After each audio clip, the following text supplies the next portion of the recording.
Merci Seigneur, merci pour ces enfants qui arrivent, ces deux qui seront baptisés, tous ceux qui grandissent.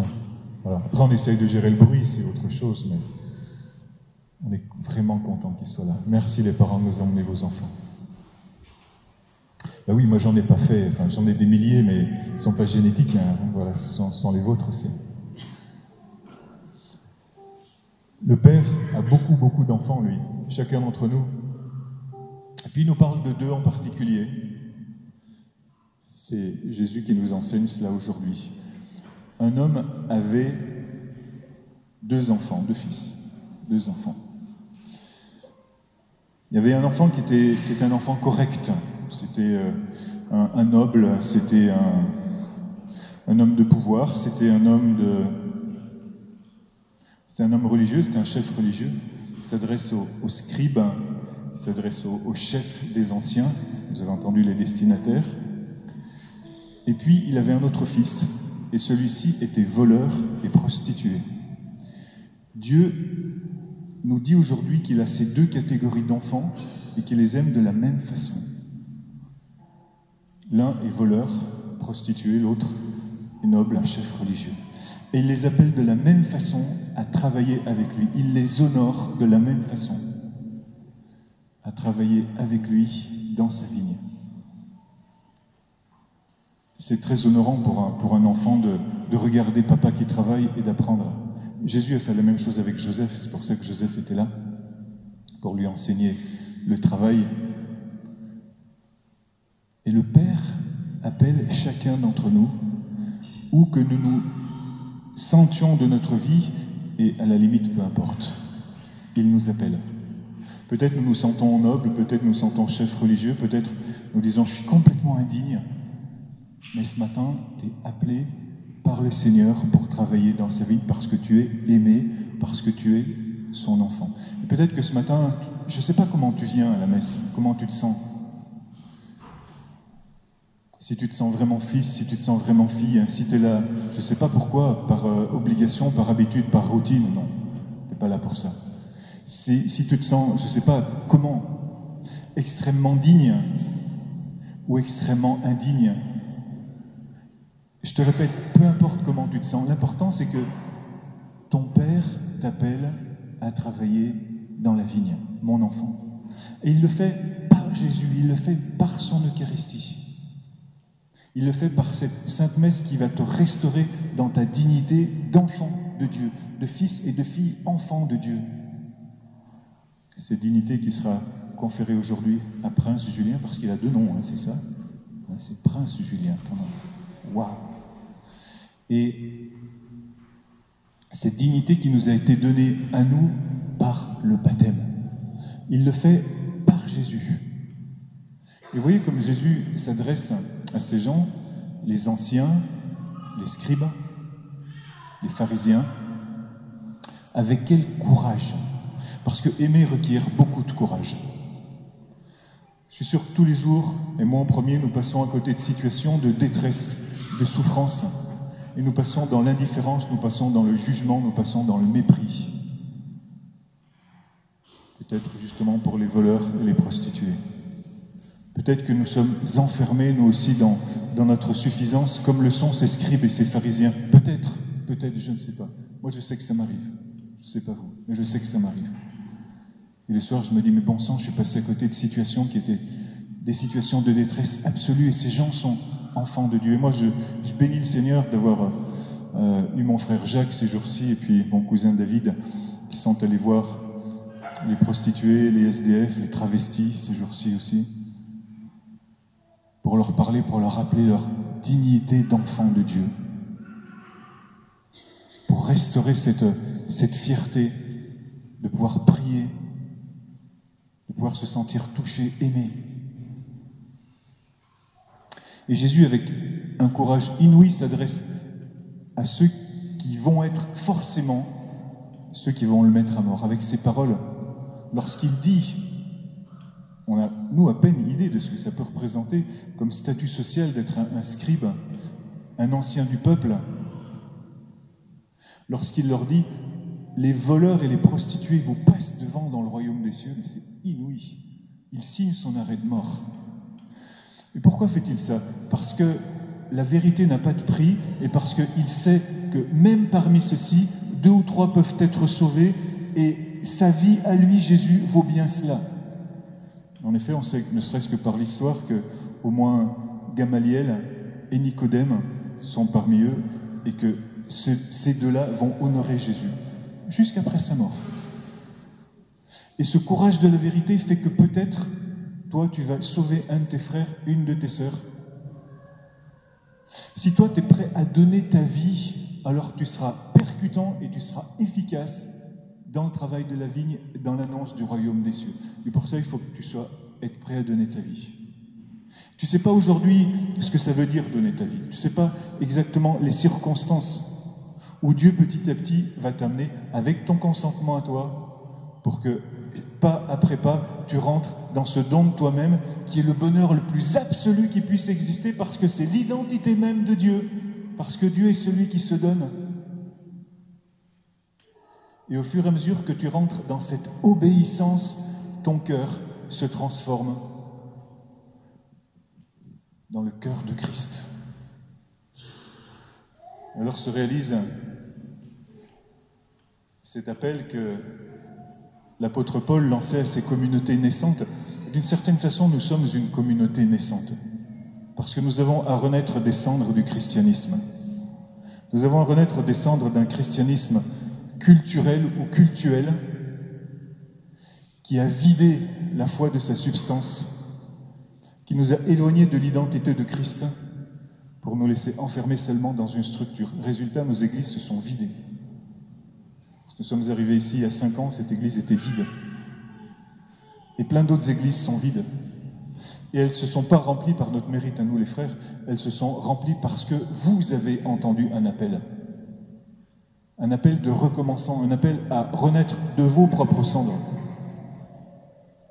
Et c'est à cela que nous avons répondu. Et lorsque, tous les uns et les autres, et lorsque l'apôtre Paul s'adresse à ces communautés naissantes, il leur dit: si l'on s'encourage avec amour, si on se réconforte les uns et les autres, si l'on est en communion dans l'esprit, si l'on a de la tendresse et de la compassion, alors ayez les mêmes dispositions, le même amour, les mêmes sentiments, recherchez l'unité, ne soyez jamais intrigants ni vaniteux, mais ayez assez d'humilité pour estimer les autres supérieurs à vous-même. Même les voleurs et les prostituées sont supérieurs à moi-même. Oui! Parce qu'ils ont tout d'un coup un impact direct avec la parole, avec l'appel à l'amour, à la sainteté. Parce que justement, ils ne sont pas coincés dans une structure et ils savent là où ils en sont. Et nous aussi, nous avons à réentendre cet appel. C'est un appel à l'amour, c'est un appel à nous laisser travailler dans le cœur de Christ. Attention, ce n'est pas un appel moral. Ce n'est pas un appel à faire les choses bien.